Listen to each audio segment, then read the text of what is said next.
أما بعد فأعوذ بالله من الشيطان الرجيم بسم الله الرحمن الرحيم ألم تر كيف فعل ربك بأصحاب الفيل ألم يجعل كيدهم في تضليل وأرسل عليهم طيرا أبابيل ترميهم بحجارة من سجيل وجعلهم كعصف مأكول. سامعین محترم اور معزز ساتھیوں، اللہ کے نبی صلی اللہ علیہ وسلم کی پیدائش سے تقریباً 50 دن پہلے اس کائنات میں ایک بہت بڑا واقعہ رونما ہوا تھا، جس واقعے کو واقعہ فیل کہا جاتا ہے. اور 50 دن پہلے اگر ہم اندازہ لگائیں گے تو وہ محرم الحرام کی یا تو 18 19 تاریخ یا 22 تاریخ رہی ہوگی، یعنی 22 تاریخ یا 20 تاریخ میں یہ واقعہ محرم کے مہینے میں پیش آیا تھا نبی کے زمانے میں. اسی کا ذکر اللہ نے اس صورت میں فرمایا، لیکن اس پوری صورت کو سمجھنے سے پہلے ایک مکمل واقعہ ہے جس کو سمجھنا ضروری ہے. اس کے بغیر سورت کا مضمون سمجھ میں نہیں آ سکتا. واقعہ یوں ہے کہ یمن جو آج ایک ملک ہے، اس پر پہلے مشرکوں کا قبضہ تھا. جو اللہ کو نہیں مانتے تھے ان لوگوں کا قبضہ تھا نبی کے آنے سے پہلے یمن پر. اس کا آخری یعنی ہمیری لوگ، اس کو کہا جاتا تھا ہمیری لوگ، اس کا آخری بادشاہ تھا جس کا نام تھا ذو نواس. یہ وہی بادشاہ تھا جس نے ایک گڑھا کھودا تھا اور 20,000 عیسائی جو اللہ کو مانتے تھے، اس وقت میں حق پرست جماعت عیسائی تھی جو اللہ کو مانتے تھے، اس گڑھے میں 20,000 لوگوں کو اس نے ڈال دیا تھا، جس کا ذکر اللہ نے سورہ بروج میں فرمایا قتل اصحاب الاخدود. تو اس میں سے 2 آدمی بچ گئے تھے اور وہ دونوں بھاگ کر ملک شام آ گئے. اب ملک شام کا بادشاہ قیصر، یعنی اس کے بادشاہ کا لقب بھی ہوتا تھا قیصر، اور نبی کے زمانے میں سپر پاور ملک تھا وہ. قیصر سے جا کر اس نے شکایت کی کہ یمن میں عیسائی لوگوں پر بہت ظلم و ستم ہوتا ہے، آپ بدلہ لے، آپ طاقتور کون ہیں؟ تو اس نے یہ کہا کہ میرا ملک تو یمن سے بہت دور ہے. چنانچہ حبشہ جو یمن سے قریب تھا وہ لوگ بھی عیسائی تھے. اس کو انہوں نے خط لکھا کہ آپ جو ہے نا مدد کے لیے لشکر روانہ کریں. چنانچہ حبشہ کا بادشاہ نجاشی، جو اس وہاں کے بھی بادشاہ کا لقب نجاشی ہوا کرتا تھا چاہے نام کچھ بھی ہو، نجاشی نے ایک بہت بڑا قافلہ بھیجا جس کے 2 سردار تھے، ایک کا نام تھا اربات اور ایک کا نام تھا ابرہا. تو ابرہا اصلاً کیا تھا؟ حبشی تھا جو حبشہ سے آ رہا تھا، اور اس کے 2 سردار اربات اور ابرہا، ان دونوں نے ہمیری لوگوں سے مقابلہ کیا یمن میں، جس سے مشرکوں کی شکست ہوئی اور حق پرست جو اس وقت کی جماعت تھی یعنی ابرہا، اس کا غلبہ ہو گیا یمن میں. اب کچھ سالوں تک یمن میں یہ لوگ اچھے سے رہے، لیکن پھر بعد میں اربات اور ابرہا جو دونوں مل کر آئے تھے حبشہ سے، ان دونوں میں لڑائی ہو گئی سرداری کے لیے کہ میں اصل گورنر ہوں یمن کا یا میں اصل گورنر ہوں یمن کا. دونوں میں لڑائی ہوئی جس کی وجہ سے اربات مر گیا اور پھر پورے یمن پر ابرہا نے قبضہ کر لیا. یعنی یہ لڑائی شروع زمانے سے حق اور باطل کی ہوتی ہوئی رہی ہے، اور جب اس میں حق والوں کا غلبہ ہو جاتا تو پھر اس میں بھی آپس میں لڑائی ہو جاتی ہے. زیادہ دنوں تک کوئی بھی چیز چلتی نہیں ہے. بہرحال اب ابرہا کا قبضہ ہو گیا. کچھ سالوں کے بعد اس کے ذہن میں ایسا آیا کہ چونکہ عرب کے جو لوگ تھے وہ 6 مہینہ تجارت کرتے تھے یمن میں اور 6 مہینہ تجارت کرتے تھے ملک شام میں، جس کا ذکر اللہ نے سورہ قریش میں فرمایا ایلافہم رحلۃ الشتاء والصیف قریش والوں کا سفر کرنا گرمی اور ٹھنڈی کے مہینے میں، تو ٹھنڈی کے مہینے میں وہ لوگ غالباً یمن آتے تھے اور گرمی کے مہینے میں وہ لوگ ملک شام جاتے تھے. تو اس طریقے سے چونکہ مکہ ایک ایسی سرزمین ہے جہاں آدمی کوئی کھیتی باڑی نہیں کر سکتا آج بھی، تو وہ کمائیں گے کیسے، کھائیں گے کہاں سے مکہ والے؟ تو مکہ والوں کا پورا گزر بسر جو تھا وہ تجارت پر تھا.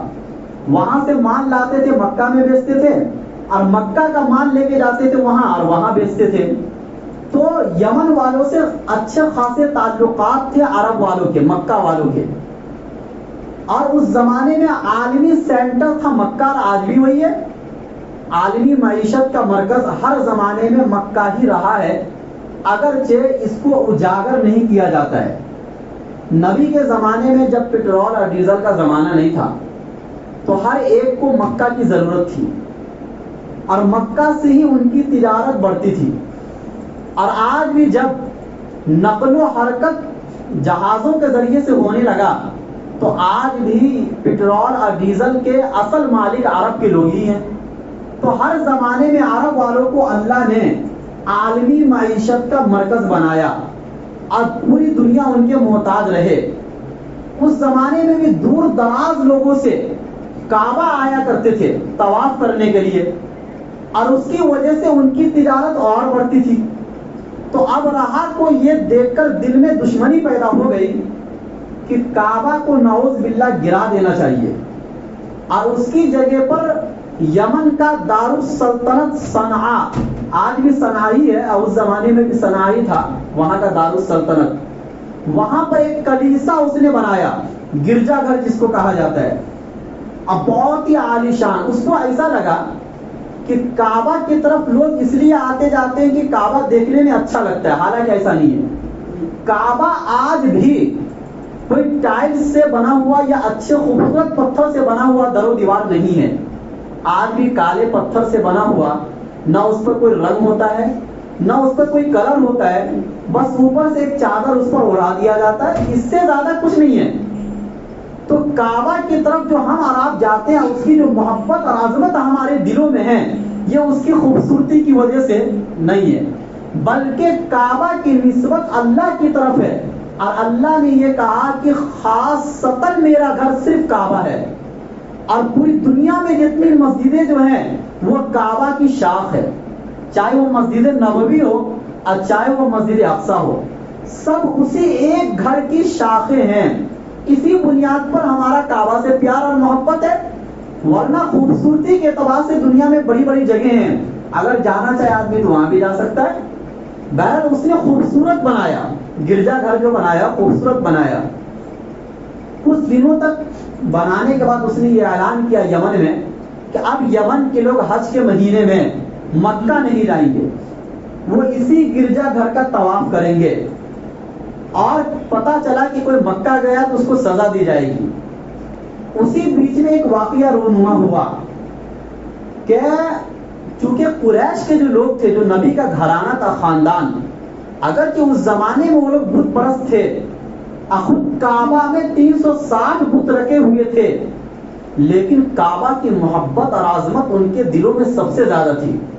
اگر کوئی کعبہ کو ٹھیس پہنچائے یا کعبہ کو نعوذ باللہ کوئی غلط کہہ دے تو اس کے لیے قریش کے لوگ لڑنے کے لیے تیار ہو جاتے تھے. اتنی محبت تھی ان کے دلوں میں، چونکہ ابراہیم علیہ السلام سے وہ لوگ محبت کرتے تھے، اور ابراہیم علیہ السلام سے نسبت کی بنیاد پر کعبہ سے بہت ہی زیادہ محبت تھی. اتنی محبت تھی کہ جب کعبہ کو ایک مرتبہ بنانے کی ضرورت پڑی تو ان لوگوں نے اپنا حلال پیسہ لگایا، جس کی بنیاد پر دیواریں بھی چھوٹی ہو گئی، اور جو حتیم کی جگہ ہے وہ آج بھی خالی ہے اسی وجہ سے، چونکہ ان کے پاس حلال پیسہ زیادہ نہیں تھا، حرام کا تو بہت تھا، لیکن محبت بہت تھی کعبہ سے. پتہ چلا ایک قریشی کو، اس نے اس گرجا گھر میں جا کر غلاظت کر دی اور گندگی اس نے پھیلا دی.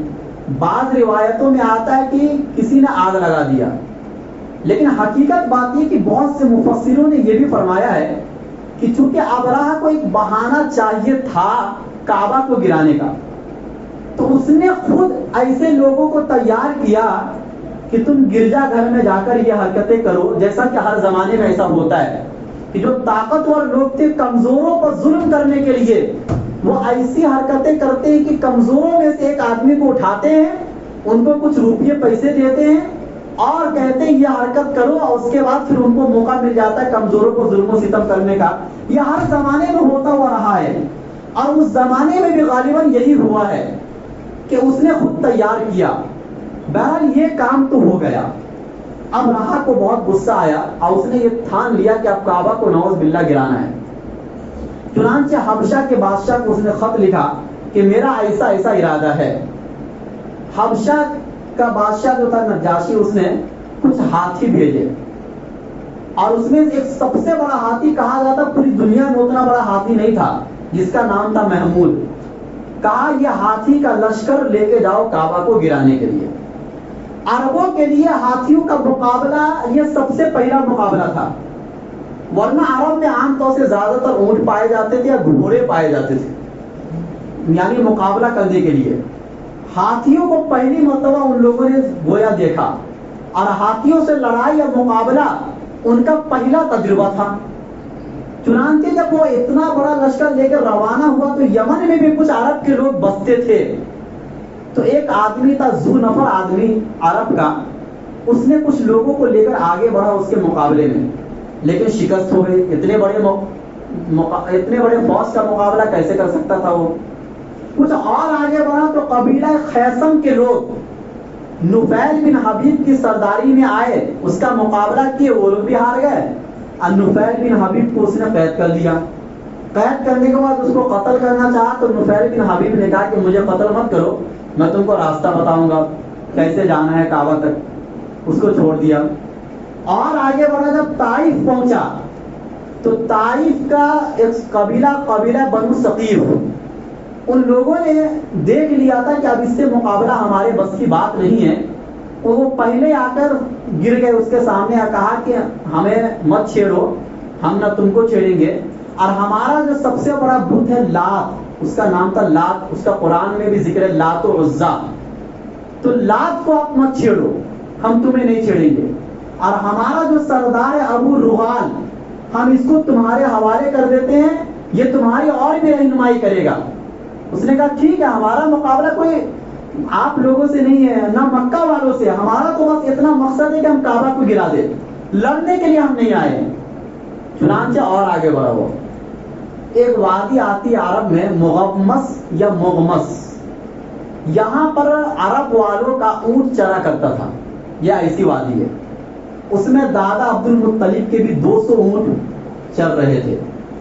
اس نے اس اونٹ کو بھی گرفتار کر لیا، اپنے قبضے میں لے لیا، اور اپنا ایک قاصد مکہ بھیج دیا کہ بھائی ان لوگوں کو جا کر پہلے سے باخبر کر دو کہ ہمارا ایسا ایسا ارادہ ہے، آپ کا کیا ارادہ ہے، مقابلہ کرنا چاہتے ہیں یا یوں ہی مکہ خالی کر دینا چاہتے ہیں؟ یہ بات دادا عبد المطلب تک پہنچی، جو قریش کے سردار بھی تھے۔ انہوں نے کہا ٹھیک ہے، میں سامنے سے جا کر بات کرتا ہوں۔ دادا عبد المطلب آئے ابرہہ کے پاس، اور عبد المطلب جو تھے یہ دیکھنے کے اعتبار سے بھی سردار لگتے تھے، ان کے چہرے پر نورانیت، روب و دبدبا، کیونکہ نبی کے دادا تھے، وہ اس طریقے سے ظاہر ہوتے تھے۔ یہ دیکھ کر ابرہہ پر بہت روب طاری ہوا، اور وہ اپنے تخت سے بیٹھ کر اٹھ کر نیچے بیٹھ گیا اور ان کو اپنی جگہ پر بیٹھایا۔ کہا بتاؤ کیا مقصد ہے، کیا ارادہ ہے آپ کا؟ انہوں نے کہا میرا ارادہ کچھ نہیں ہے، میرے جو 200 اونٹ آپ نے گرفتار کر لیے ہیں وہ بس میرے حوالے کر دو۔ تو ابرہہ نے کہا کہ اول مرحلے میں جب میں نے آپ کو دیکھا تھا تو میرے دل میں آپ کی عظمت بڑھ گئی تھی، لیکن جب میں نے یہ دیکھا کہ آپ کعبہ جو اللہ کا گھر ہے آپ اس کی بات نہیں کر رہے ہو، آپ اپنے اونٹ کی بات کر رہے ہو، تو آپ کی عظمت میرے دل سے نکل گئی۔ تو دادا عبد المطلب نے یہ کہا کہ دیکھو بھائی، اونٹ کا مالک تو میں ہوں، اس لیے میں اونٹ کا مطالبہ کر رہا ہوں، اور کعبہ کا جو مالک ہے وہ اللہ ہے، اور ان کے خلیل حضرت ابراہیم علیہ السلام نے اس کو بنایا ہے، لہذا اللہ اپنے گھر کا خود محافظ ہو جائے گا، وہ خود اس کی حفاظت کرے گا۔ اصل میں وجہ یہ تھی کہ مقابلہ اس وقت ہوتا ہے جب مقابلے کی طاقت ہو۔ دادا عبد المطلب نے یہ دیکھا کہ مکہ والوں میں ان کے مقابلے کی طاقت نہیں ہے، ہاتھیوں کا مقابلہ کہاں سے کریں گے ہم اونٹ لے کر اور گھوڑے لے کر، لہذا انہوں نے اللہ کے حوالے کر دیا. 200 اونٹ لے کر آ گئے اور کعبہ کے دروازے کو پکڑ کر اللہ کے سامنے دعا مانگے کہ اللہ اس گھر کا محافظ تو ہی ہے, ہمارے اندر اس کے مقابلے کی طاقت نہیں اس لشکر کی. دادا عبد المطلب کو یہ یقین ہو گیا تھا کہ اللہ کا عذاب آئے گا.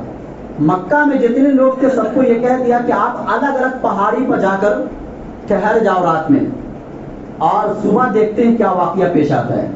خود دادا عبد المطلب بھی ایک پہاڑی کے گھاٹی میں جا کر قیام فرمانے لگے.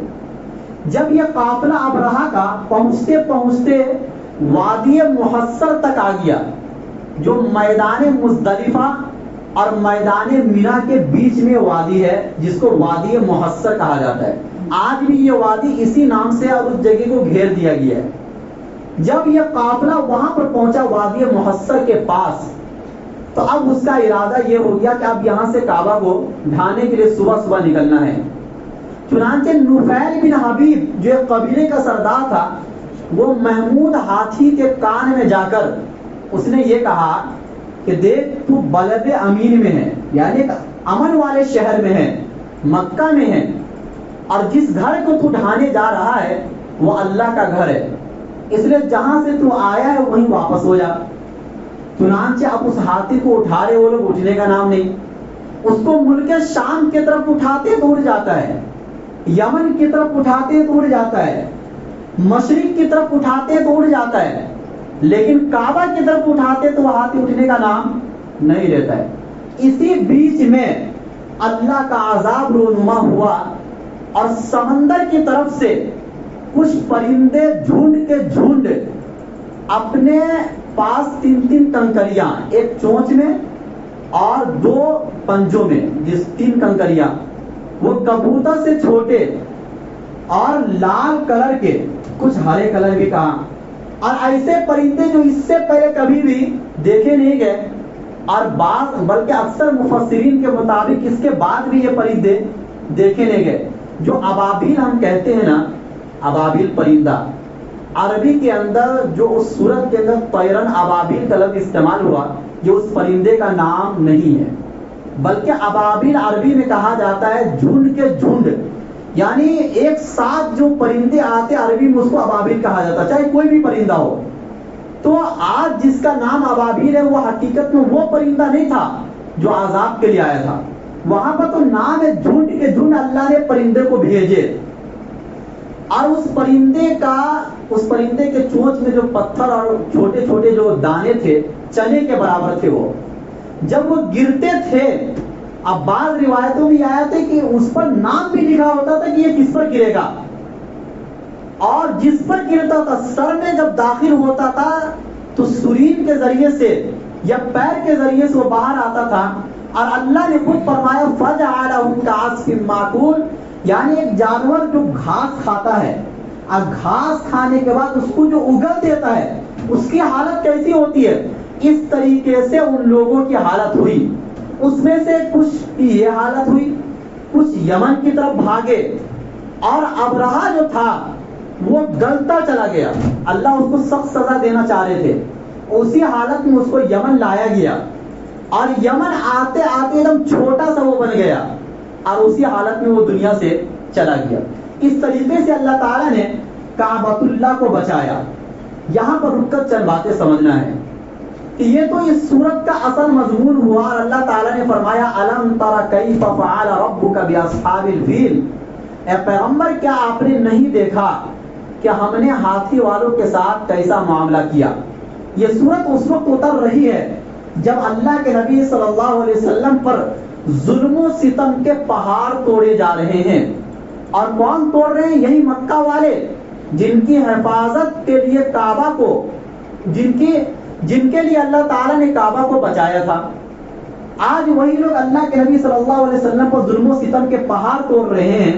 تو اللہ نے تسلی کے لیے صورت اتاری تھی کہ آج سے تقریباً چند سال ہی پہلے اللہ کے نبی کو 40 سال ہوا نبی بنائے ہوئے, یعنی اور 5 سال بعد اگر 45 سال اگر اس واقعے کو ہوا ہو, اور چند سال پہلے یہ واقعہ ہوا جس میں ان مکہ والوں نے دیکھا کہ کس طریقے سے کمزوروں کی ہم نے مدد کی, اور جو طاقتور قوم تھے، ہاتھی والے لوگ تھے، اللہ نے ان کو اس کائنات میں سب سے کمزور چیز ایک پرندے کے ذریعے سے اللہ نے اس کو ہلاک اور برباد کیا.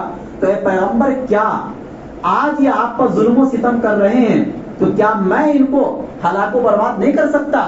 کیونکہ وہ اللہ جو طاقت و قوت کے مالک تھے واقعہ اصحاب فیل کے وقت، وہی اللہ آج بھی اسی طاقت و قوت کے ساتھ ہے. اس لیے ہمیں اور آپ کو اس صورت کو پڑھ کر اللہ کی قدرت پر یقین ہونا چاہیے اور اپنی کمزوری کا کبھی بھی دل میں احساس کمتری نہیں لانا چاہیے، بلکہ اللہ کی طاقت و قوت کو بھروسہ کرنا چاہیے.